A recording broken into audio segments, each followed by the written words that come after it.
wax ka baro taariikhda al-Khadir.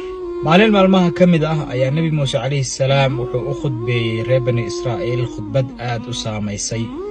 markaasaa nin ka mid ah dadkii dhageysanayay intuu istaagay buu wuxuu yiri Muuse ma jira qof dhulka jooga oo adiga ka cilmi badan. Nabi Muuse calayhi salaam isagoo ogaa inuu yahay nabiga kaliya ee Allah subhanahu wa ta'ala si aragtiya ula hadla oo adduunkan hadda jooga, wuxuu ugu jawaabay ninkii oo ku yiri may aniga qof iga cilmi badan dhulkan ma joogo. Allah subhanahu wa ta'ala isagoo ka caraysan sababta uu Nabi Muuse calayhi salaam cilmiga isaga ugu celin waayay ayuu Nabi Muuse wuxuu ku yiri waxaa jira addoomadayda ka mid ah oo adiga ka cilmi badan oo magaciisa la yiraahdo al-Khadir. Nabi Muuse calayhi salaam Allah subhanahu wa ta'ala wuxuu ka dalbaday inuu u sheego al-Khadir meesha uu joogo si uu ugu tago oo cilmigaas uu uga soo barto. Allah subhanahu wa ta'ala wuxuu u sheegay Nabi Muuse al-Khadir inuu joogo meesha labada badood ay ku kulmaan, wuxuuna u tilmaamay oo u sheegay inuu qaato kaluun meyd ah oo sahay ah meesha kaluunkaasi uu kaga lumo oo ay ku waayaan in meeshaas uu kula kulmi doono al-Khadir. Nabi Muuse calayhi salaam waa u soo baxay isaga iyo Yuushuc salad ayay waxay ku soo qaateen kaluunkii.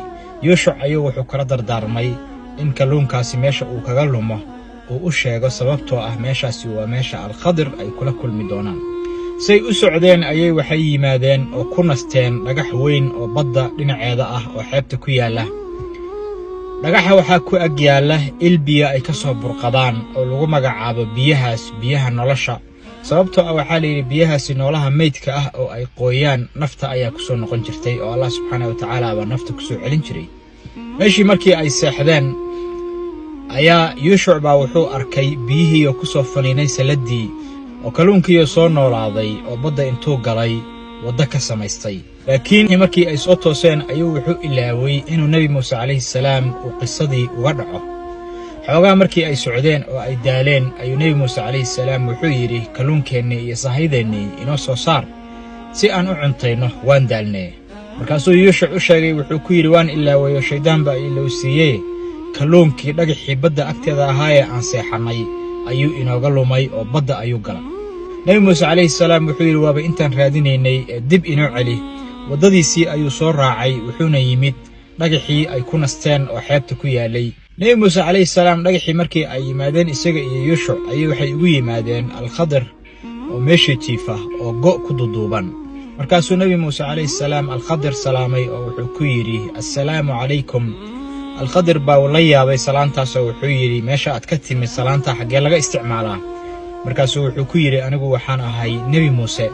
markaasuu wuxuu ku yiri ma waxaa tahay Muusihii reer bani Israa'iil. markaasuu wuxuu yiri haa. wuxuu yiri maxaad doonaysay.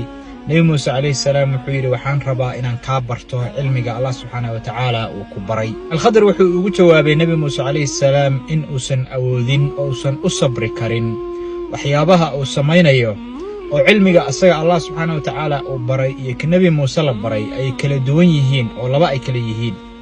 balse Nabi Muuse calayhi salaam wuxuu ku adkaystay inuu u sabri doono oo uusan ka weydiin doonin. al-Khadir wuxuu u sheegay Nabi Muuse calayhi salaam wax walba oo uu sameeyo inuusan weydiin. hadhow markii safarkoodu dhammaado isaga ayaa u sharxi doona oo u sheegi doona waxa ay yihiin. say u socdeen ayay waxay ku yimaadeen dooni xeebta taagan. doonidii ayay fuuleen. doonidii badda dhexdeeda markii ay maraysay ayaa al-Khadir baa loox doonidii ka mid ah looxyadii hoose ayuu soo fujiyey.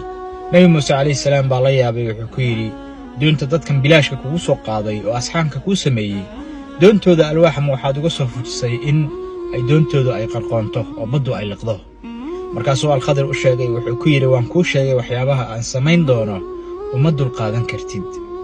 Nabi Muuse calayhi salaam wuxuu yiri okay waayahay wax dambe ku weydiin maayo ina mari. doonidii markii ay ka soo degeen ayay waxay soo agmareen ciyaal yaryar oo ciyaaraya.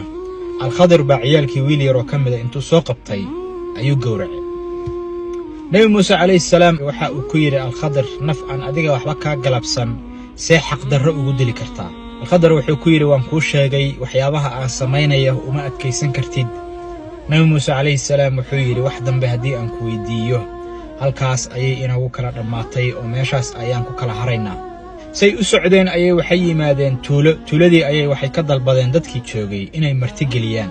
dadkii tuulada deganaaba waxay diideen inay marti geliyaan oo dad bakhiilina ay ahaayeen. markaasaa iyagoo socda waxay soo agmareen derbi dumi rabaa. derbigiibaa alkhadir baa toosiyey oo meeshiisii ku celiyey.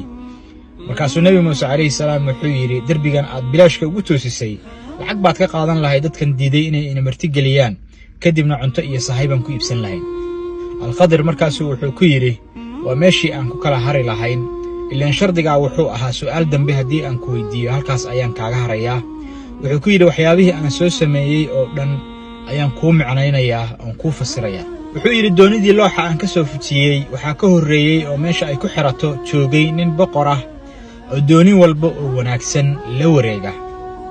marka wuxuu yidhi, doonidan dad masaakiina ayaa iska leh. boqorku markii uu arko inuu loox ka maqan yahay meesha oo doonidu ay daloosho, kalama wareegayo ee saas ayuu ku fasaxayaa, iyagaana hadhow looxooda samaysanaya oo hagaajisanaya.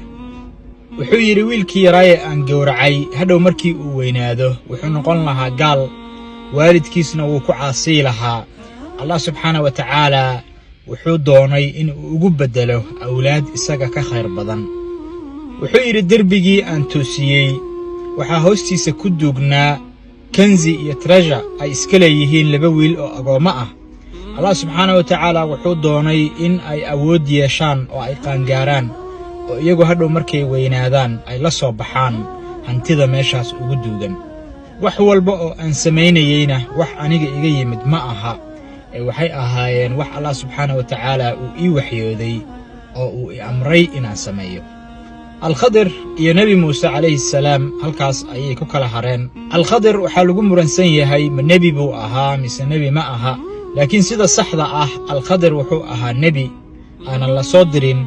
allah subxaana wa tacaalaa ayaana u waxyoon jiray.